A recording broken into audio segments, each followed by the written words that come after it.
And thank you, Carol, and your family for inviting me here today to share some memories and thoughts about Colonel Wood's military career. I am George Wiedemer. I served with Bob as a lowly first lieutenant in the 817th Evac Hospital in Rochester and Webster, New York, between 1965 and 1971. And as you've heard Nancy talk a little bit about his career, I know that I may repeat some of it, but it does bear repeating because Bob Wood had a very spectacular and stellar military career. And I was very pleased and honored to serve with him and to speak about that service today. As you know, he was commissioned a second lieutenant upon his graduation from Cornell in the ROTC program, but he gave up his commission to go to medical school.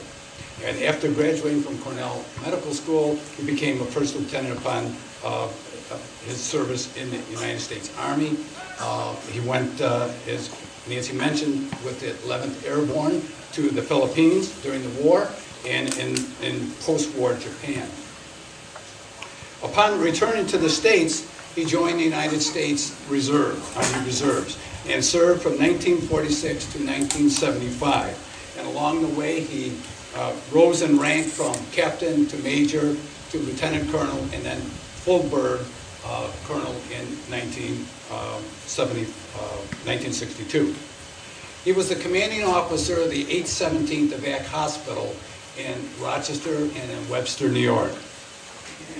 The 817th Evac Hospital was a MASH unit, and if you're familiar with the sitcom MASH, we had doctors and dentists and medical personnel and some kind of a crazy people, just like the sitcom shows.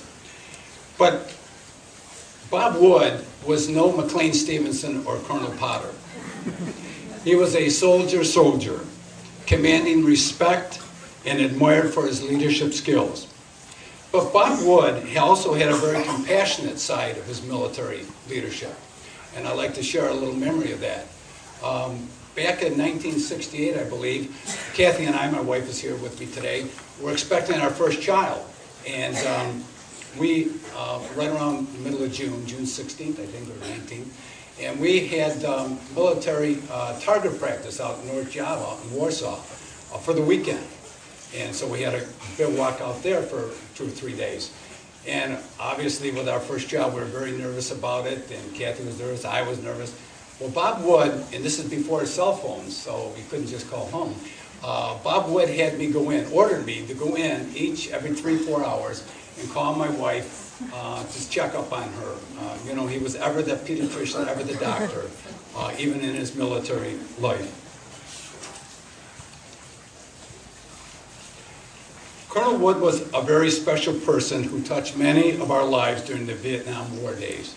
I remember one summer when we did our 2-week stint, we were down at Fort Dix, an Army Walson Hospital, and Bob was the commanding medical officer in that, and we would, you know, he showed such compassionate care.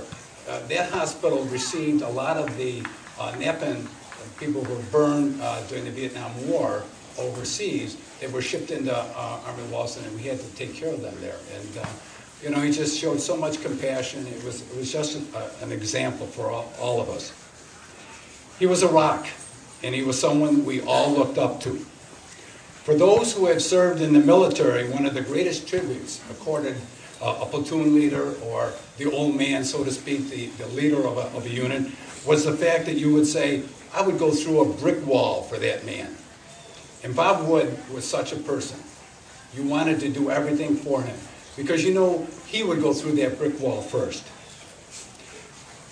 On behalf of all those who served with him and who served under him, I salute Bob Wood and thank him for his service for our country.